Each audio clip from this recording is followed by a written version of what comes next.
Episode 241. This is the mechanics of learning.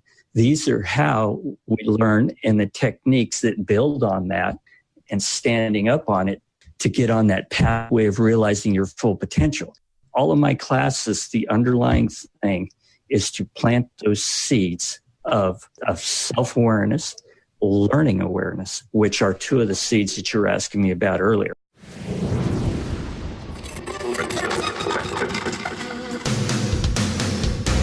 Welcome, aftermarketers, to Remarkable Results Radio.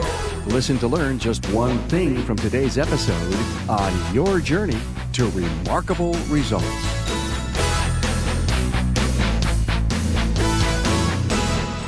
Hello, aftermarketers throughout North America and around the world. Carm Capriato here, and thank you for listening to Remarkable Results Radio. And welcome to episode 241 with George Menchu from AES Wave. You're about to experience a great lesson in learning from a very passionate teacher.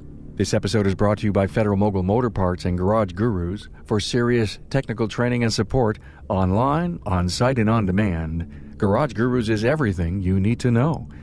Find out more at fmgaragegurus.com. Hey, here's a shout out to Michael Ellebrock, Rick Cloutier, and Brandon Steckler for their recent Facebook likes, and Joseph Henmuller and David Eschbach for their LinkedIn connections. I love connections on all my social posts. Find them easily at remarkableresults.biz/social. If you'd like to get on board with the Insider newsletter, get up-to-the-minute information on every new podcast and Town Hall Academy, then text the word remarkable to 33444. Yep, get out your phone, hit the text, type in 33444, and let the content say remarkable. And then you'll get some follow-up prompts, and you'll get registered and connected to become an insider. Hey, find the show notes for this interview with George Menchu at remarkableresults.biz/E241. Many know George Menchu, and if you don't, meet the president of AES Wave from Fresno, California. George is all about learning and teaching. He's an entrepreneur, instructor, and has found over the years a powerful method to engage his students to be better learners. If you're mobile and you can't write down the talking points, go to the show notes page when you get a chance. Now, George has worked with many colleagues throughout the industry like Pete Myers, Scott Brown, and John Thornton, and he's taught at Vision High-Tech Training at Expo and Automechanica, among other venues. We have an inspiring interview, and here's just a couple of gems. George shares the 4 pathways to learning. George says everyone knows how to learn. The difference, those who are in control of the process do not struggle to learn. He also asks, as a professional technician, how valuable are you to a shop? The Google search technician is easy to replace. He also says that we need to look at the type of training that's coming out of schools today. George is a member of the Vision Educators think tank and a former NACAT Foundation member. Now listen to another inspiring interview from the Remarkable Results Radio podcast. Now here's George Menchu.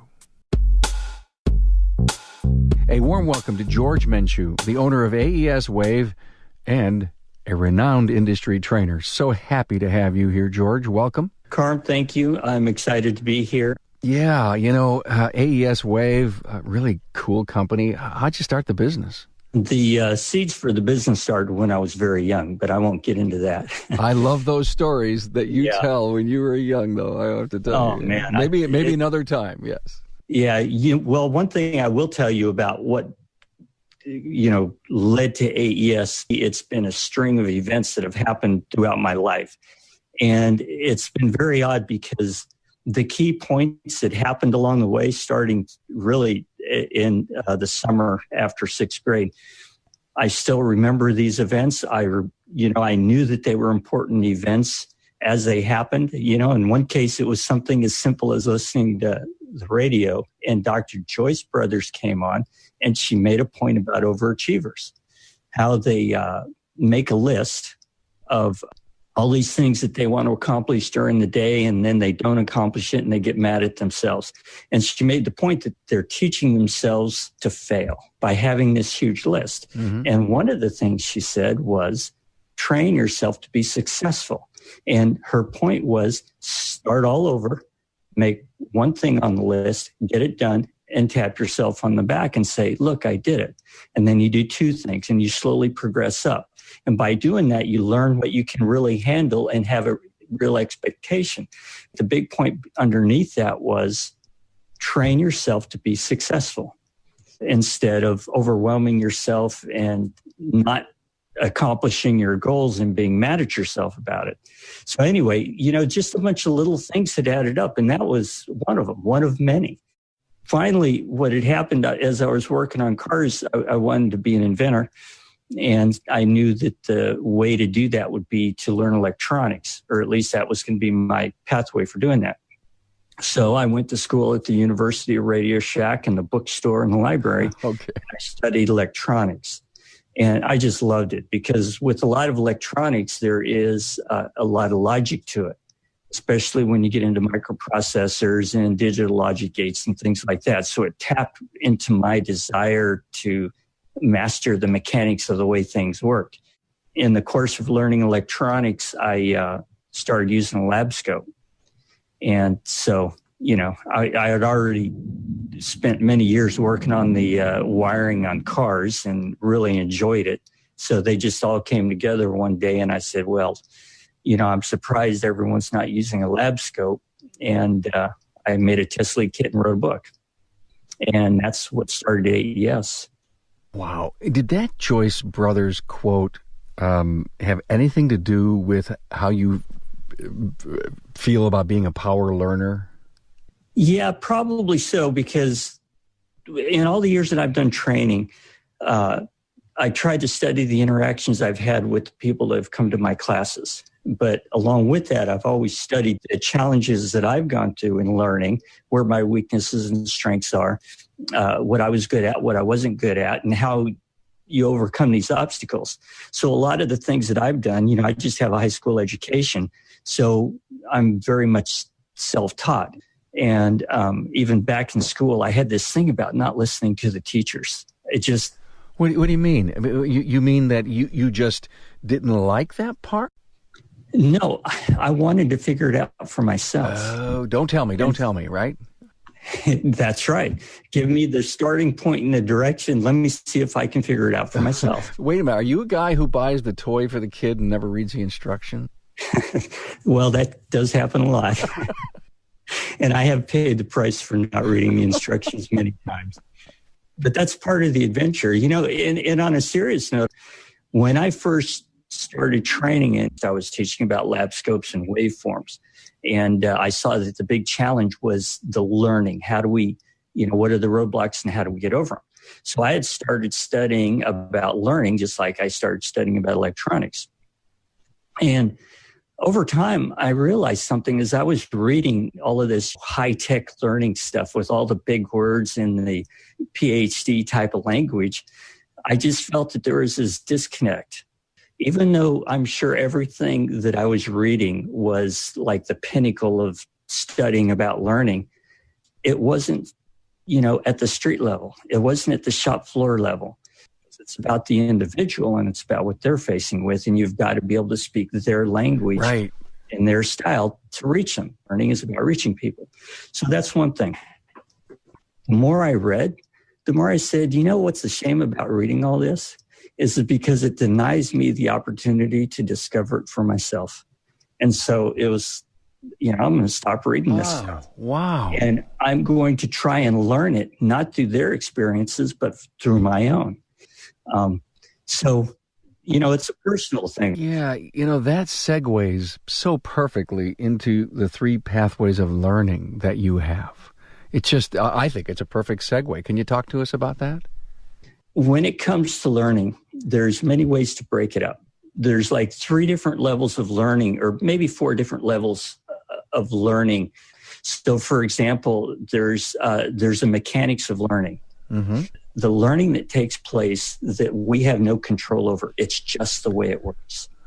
And then the next level is the learning that each of us individually have because of our makeup. For example, somebody's brain might be better wired to do mathematics than someone else's. Right.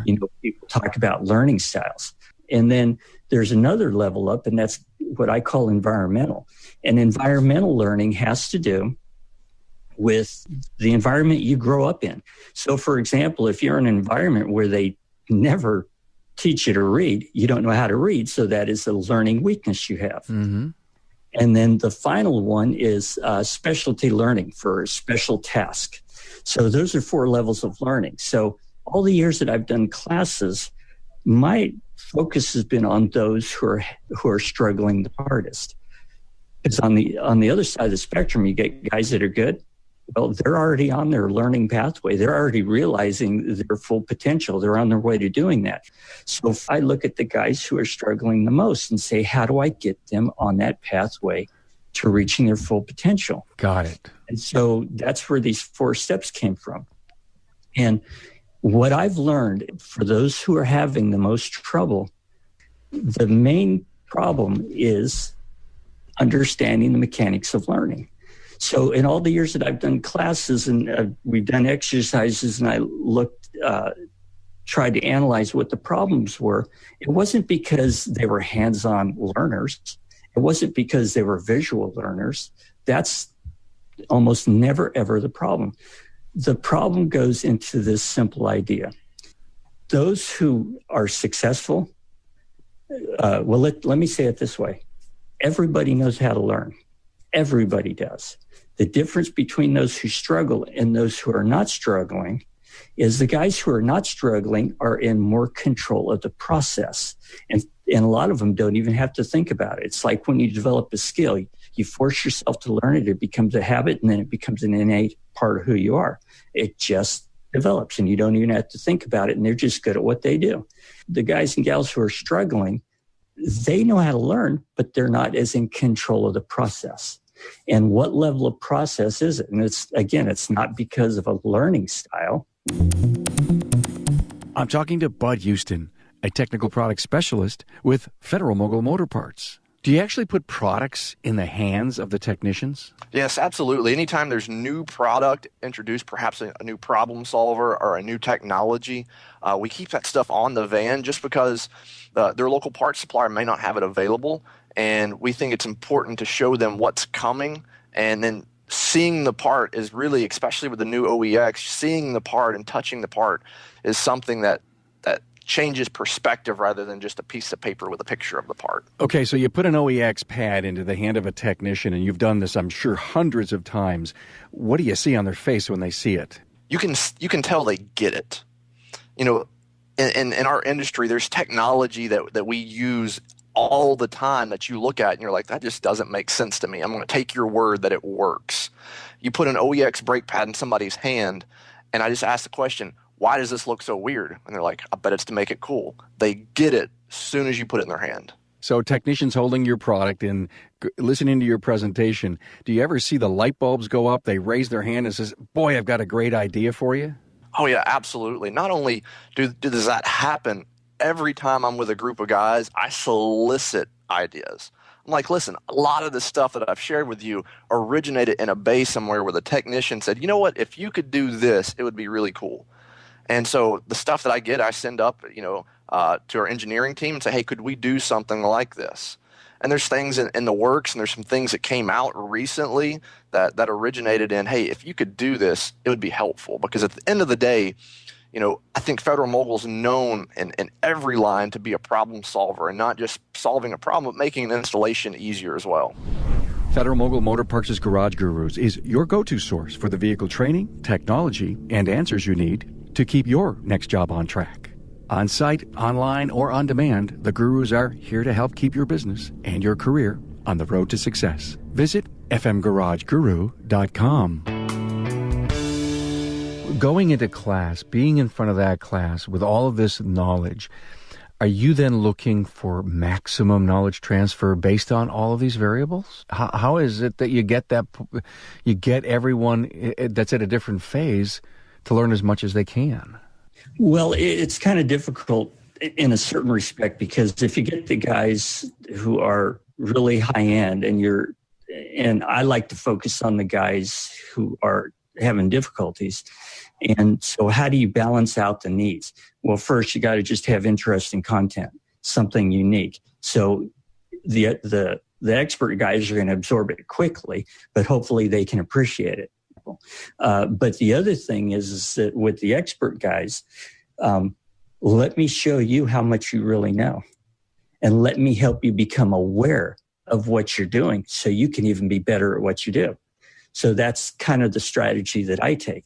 So now let's go back to the beginning, guys, that I have found that is the number one thing that holds them back is, again, they're all learners. They know how to learn, but they are just not aware and in charge of the process. So the goal is to help them develop that awareness and become in charge of the process. And so which of those 4 levels that I talked about earlier, if it's an environmental thing where they just went to school and they didn't work on reading, well, you've got to go learn how to read in this industry. There's no question about it. You got to be a fairly good reader. So that's an environmental thing. But still underneath that, the number one thing is I know how to learn, but I'm not aware of it. So it becomes an issue of mastering the mechanics of how learning works. And that is the easiest part of learning to learn. But the thing is we go through school, but it's a byproduct instead of it being the product that is center stage and say, hey, this is the mechanics of learning. These are how we learn and the techniques that build on that and standing up on it to get on that pathway of realizing your full potential. So all of my classes, the underlying thing is to plant those seeds of self-awareness, learning awareness, which are 2 of the seeds that you're asking me about earlier. Yeah. That's what it stands on. I'm going to become a master of mechanics of learning. So I've got an ultimate foundation that works solid as a rock. I've got many different examples that I've used over the years. One of them that I like a lot, and I first presented it at IETN conference. I think it was in Detroit. But the mechanics of learning, so there's a seed to learning that you can't change. Everyone does it the same way. And so here's the question I'll ask in my class. Everybody in the class typically knows how to work a crossword puzzle. I'll challenge everybody in my class, and it's rhetorical. They don't have to do this, but I give them a minute to think about this. If you were tasked with writing an outline of how to solve a crossword puzzle, because someone who's going to walk in that door in 2 minutes has never seen one, but you're going to give them an outline step by step of how to solve that crossword puzzle, what would you write? Well, then I let a minute go by and we sit and we just review it, because I don't have to read what anyone says, because regardless of the words that they use, they're all going to end up meaning the same thing. First, you can look at a crossword puzzle and you're going to take an overview of it, just to orient yourself. And then when you start trying to solve it, you cannot solve it by looking at what you don't know. You have got to look for what you do know. And then when you fill up the crossword puzzle, the horizontal and vertical cells of the crossword puzzle are like your brain cells waiting to be filled up. And you can almost make the perfect analogy to a lab scope. So look at this. I take a lab scope and I hook it up to a circuit. The waveform does not give me the answer. It's up to me to be able to read the waveform, just like the question of the crossword puzzle. And if I can answer the question, I might do the first vertical one down.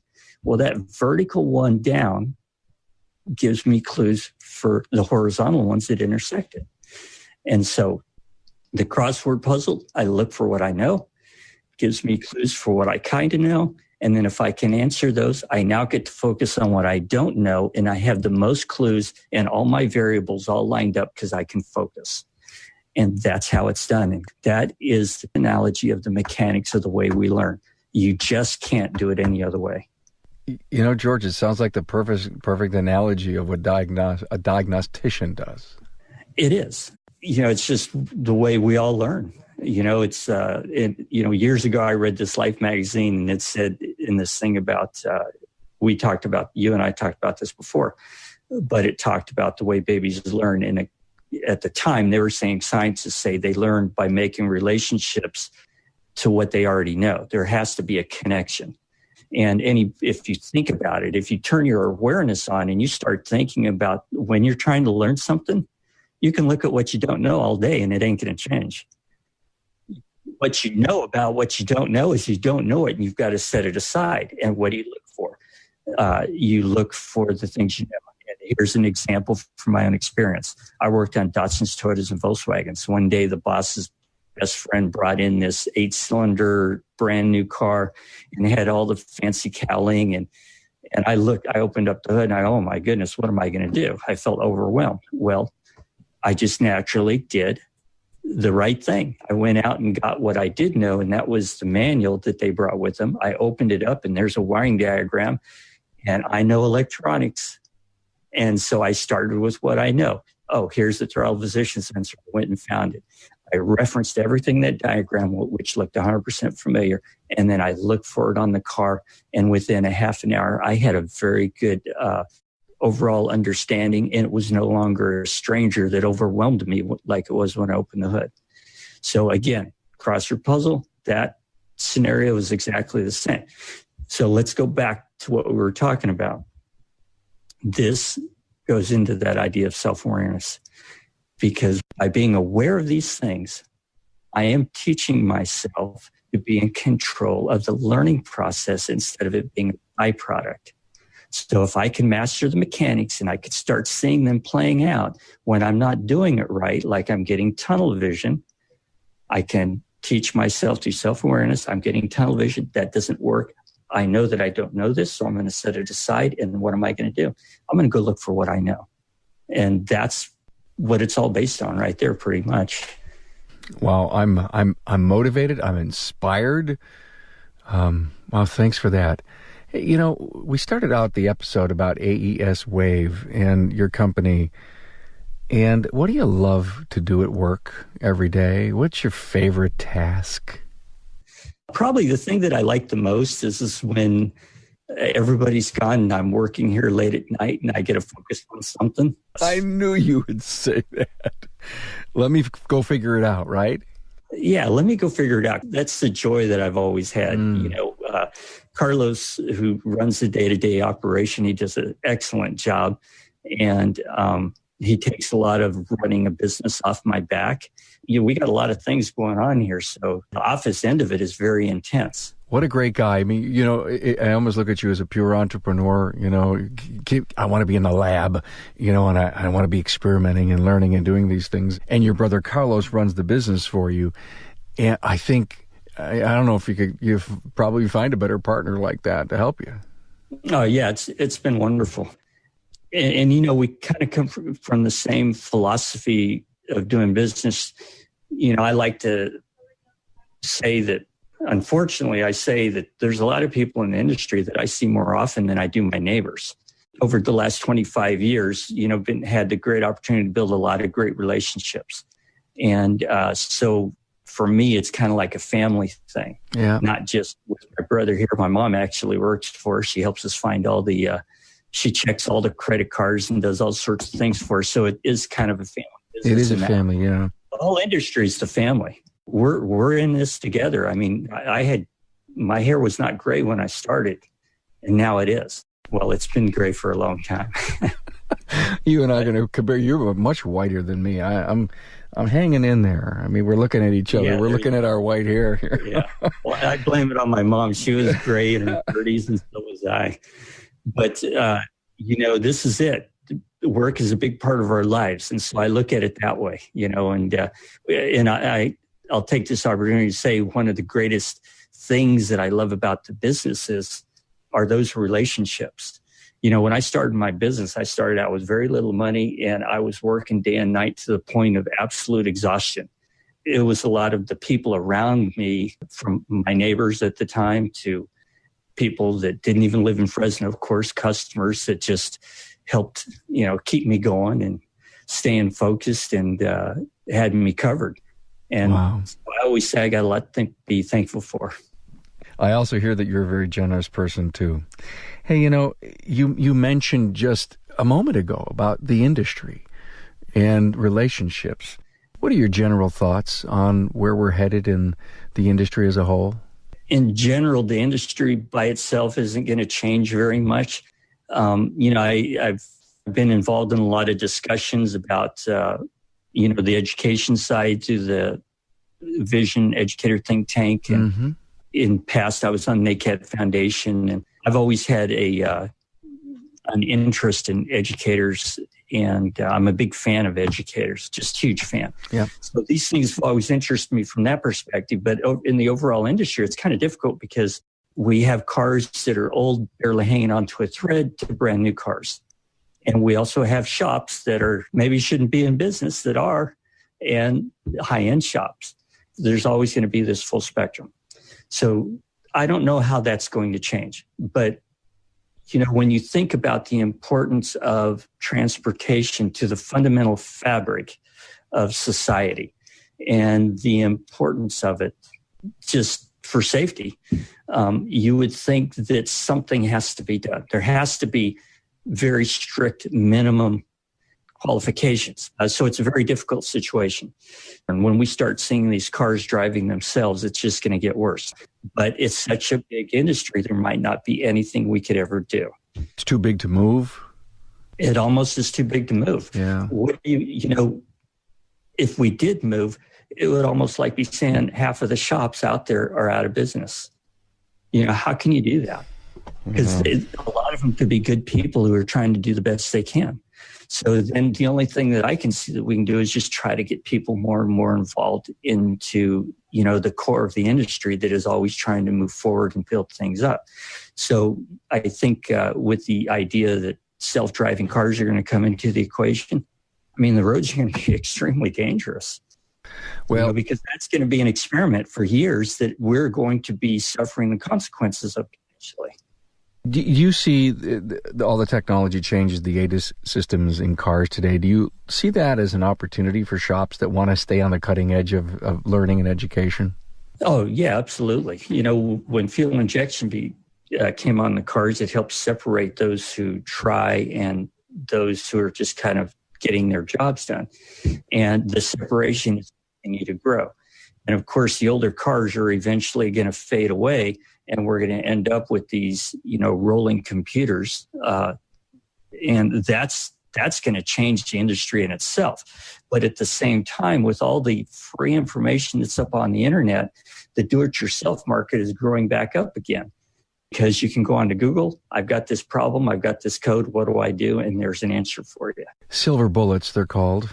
Yes. Silver bullets, they're called, but it takes away the value for those technicians who had to learn that information the hard way, who made the investment, and a lot of times right out of their own pocket.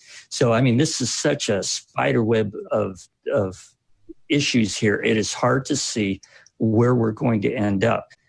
At the same time, for example, when I was starting AES, I look at the industry and, oh my goodness, look at all these opportunities for the motivated. I don't have to have a PhD.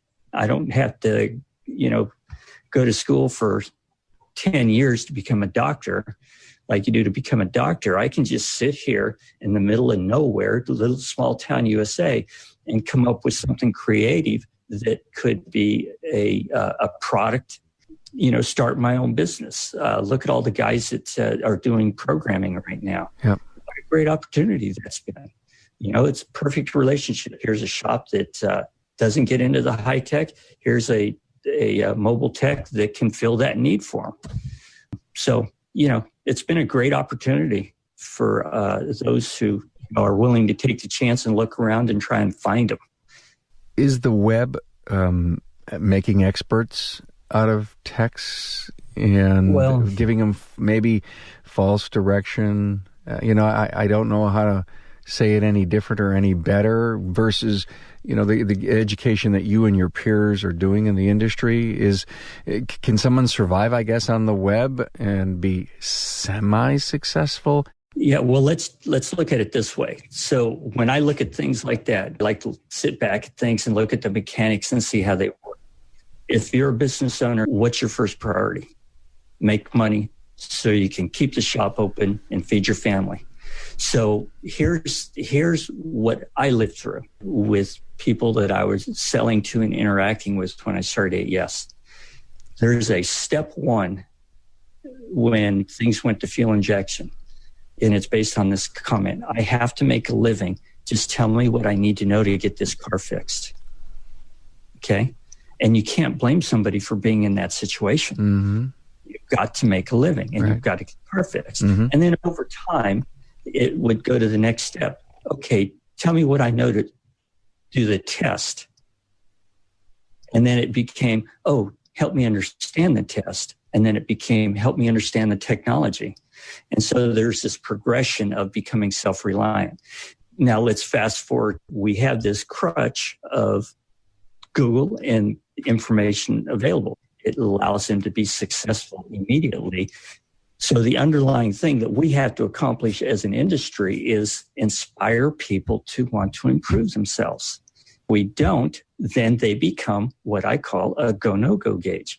They are reliant on the information of everyone else. What does it come down to? Inspiring people to want to improve themselves. Yeah. Making it about them. Carm, it's all about you, man. Do you want to be the guy who's easy to replace? Do you want to be the go-no-go gauge? And when it doesn't work, you're sitting there scratching your head and people get tired of helping you? Or you want to be the guy that's going through all these Google searches and you've gone through 5 of them and it doesn't work? So this is the only way I can think of changing things, is getting that message directly to you and convincing you that it is in your best interest to improve yourself so you become the valued person in the shop. Not the guy who is easy to replace, and the Google expert is easy to replace. George, I loved what you just said. Thank you. I'm moved by it. Wow. Hey, you're a fan of educators. You just told us that. What's your take on the incoming students and, the tech shortage issue? That is a great question.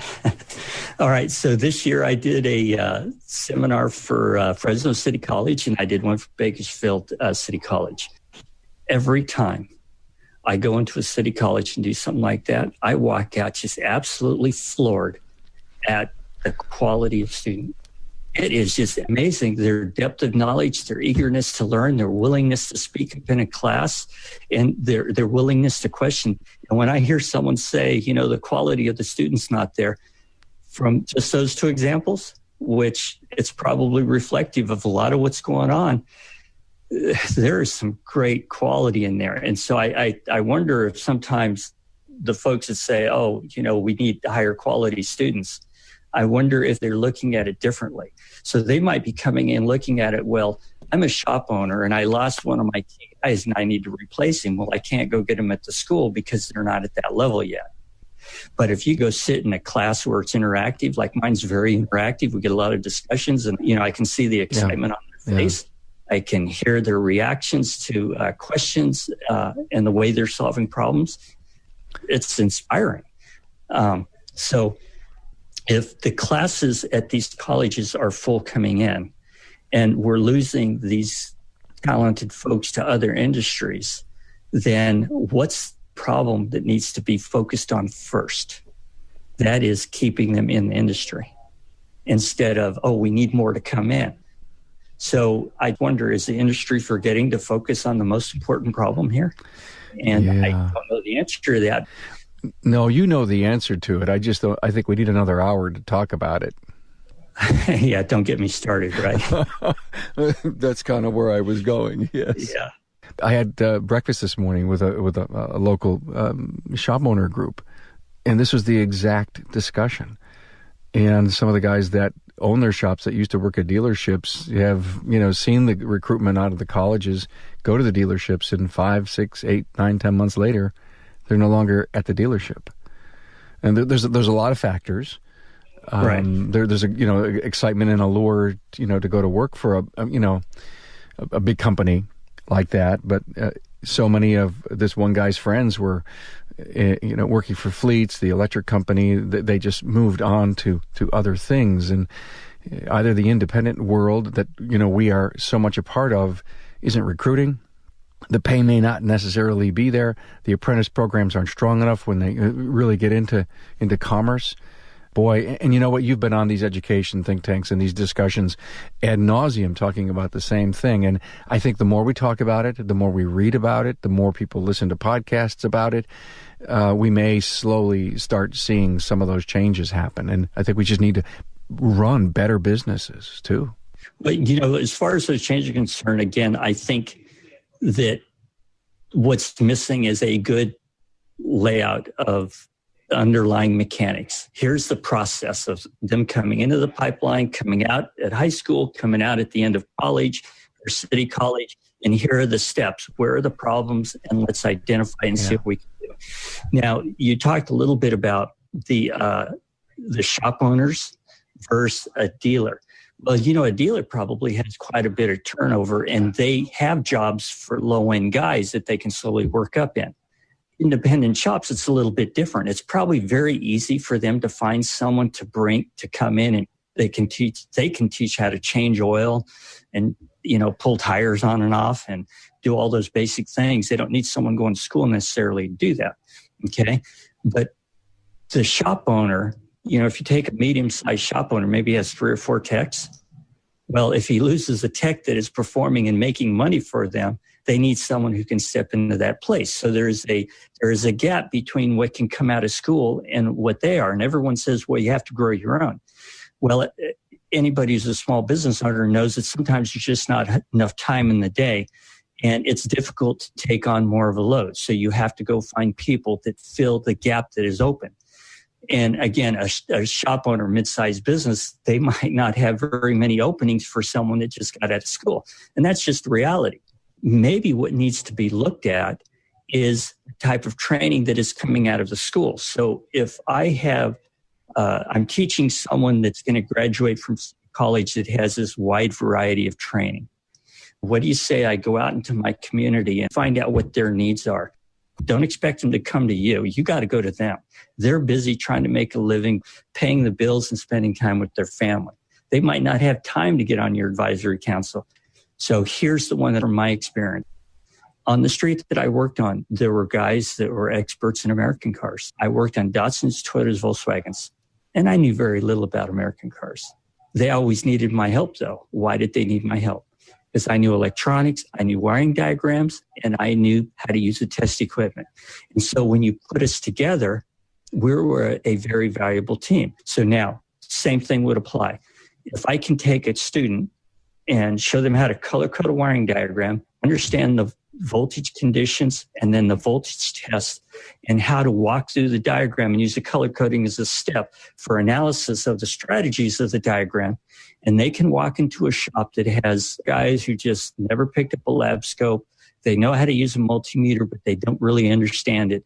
You get that young student to come in there and fill in that gap. He doesn't have to be an expert on cars, but he has an immediate value. So, we talk about these big standards that we want to meet, but let's look at the realities. You've got to find value that's immediate so you can bridge that gap between, I've got general understanding coming out of school, but I have a shop where I need to make money now. Yeah. You've got to bring me value immediately. I can listen to you all day. I know why your classes fill up wherever you go. A final question. Do you ever hear back from your students that loved your fundamental way to teach them how to learn? Have they ever said, hey, George, you've changed me? I have heard that. And that's... is that their big reward? That is a huge reward. For me, that's what it's all about. I mean, because my class is a combination of my experiences with everyone who's come to the class. But it's also, it's about me. Because I'm talking about the way that I think and I do things. So it's very, very personal. I mean, it's extremely personal. Sure. So when someone gives me feedback and it works for them and it's opened doors for them, and you can lay that foundation of understanding and show them a formula to build from, that's so important because that first step is always hardest. A lot of times when I get feedback, it's, heartfelt in a way. Because if you're one of those who doesn't feel they can make that first step and then you help them get over it, it's pretty solid. Good for you. I would love to have you come back someday if you're willing, and just just ask you a couple of questions and let you go, because you're so wise, and you've basically taught me that they didn't teach us how to learn in school. No matter if it was, secondary, post-secondary. And I think you're opening up the minds of everyone that there's a way to do it. And if you want to get good at what you do. Let me throw just 2 things out at you. Please, yes. I look at my son, he's in 6th grade right now. They are teaching him how to learn. But in a way, it's a byproduct of learning things. So instead of putting math first, let's put, here's the mechanics of learning, and we're going to use math to show you how it works. So here's an example. Ohm's law. Let's say 12 volt equals 6 times X. Well, you can look at X all day, can't you? And you're never going to figure it out. You've got to rearrange it, and you got to look at what you know, and then you got to play out the process, and it will lead you to what X means. And so developing that awareness. See, now when you talk about it that way, that's the fundamental pattern of learning that I talked about with the crossword puzzle. And who said we didn't need algebra? Oh my God. It's, you know what? math and mechanics is just, I probably didn't appreciate it back then, but I sure do now. That's one of the greatest gifts of automotive repair for me is, living mechanics, taking things apart, putting them together, and then being able to take that experience and relate it to everything around me. Because again, if you can master the parts and pieces, how they go together, how they make structures, and how they play out a process, that is what mastering a system is about. You're an expert in automotive repair. You are an expert in what I just said. But when you say it the way I just said it, it now becomes a fundamental template that fits into everything. And so for me, that's like building an engine. That's like taking off an alternator, putting it back on. It's like learning a computer strategy. And you really learn this when I wrote my software program, the AES Waveform Analysis, the first one. It was all about mechanics. And anyway, It's been pretty exciting. But can I tell you one more thing? Sure. Earlier, you asked me about teachers. Yeah. And I've always been a big fan of teachers. And for those who are not around a lot of educators, I encourage them to do it. Because one of the things I used to see, like, for example, on IETN and, of course, going to different events and talking to teachers and the things that they do, there are so many talented teachers out there. It's just absolutely incredible. And for me, it was like a bunch of unsung heroes. I mean, they're there and, maybe they know the people in their community, but I think on a big part of the industry, they were just kind of hidden to the depth of thought and the motivation and the hard work that they put in. Well, thanks for bringing that up. On my homepage on the website, you can actually click on a little cool box educators series. I actually have split all the episodes into different really great talking series, and one of them is on educators. And anyone I've ever interviewed, and I have interviewed a bunch, especially some educators of the year, both at secondary and post-secondary, and those are great stories to hear, the evolution and the passion from educators. Thank you, George, so much. I learned so much. You will come back? Yeah, anytime. Thank you. Thank you. Wasn't that a powerful walkthrough of a learning strategy? Well, I thank George Menchu for sharing his great wisdom. Hey, aftermarket professionals, thank you so much for listening. Now find additional show notes on George Menchu at remarkableresults.biz/E241. Keep in the know on all episodes through connection on my social platforms and via the Insider newsletter. Find everything you need at remarkableresults.biz/social. I really do appreciate your engagement with the Remarkable Results radio interviews. You are using the podcast for its intended purpose, and I would ask that you help spread the word. Tell a friend, send an email, and share this episode. I'm grateful and thankful for your support. Thanks for being on board to listen and learn from the premier automotive aftermarket podcast. Until next time,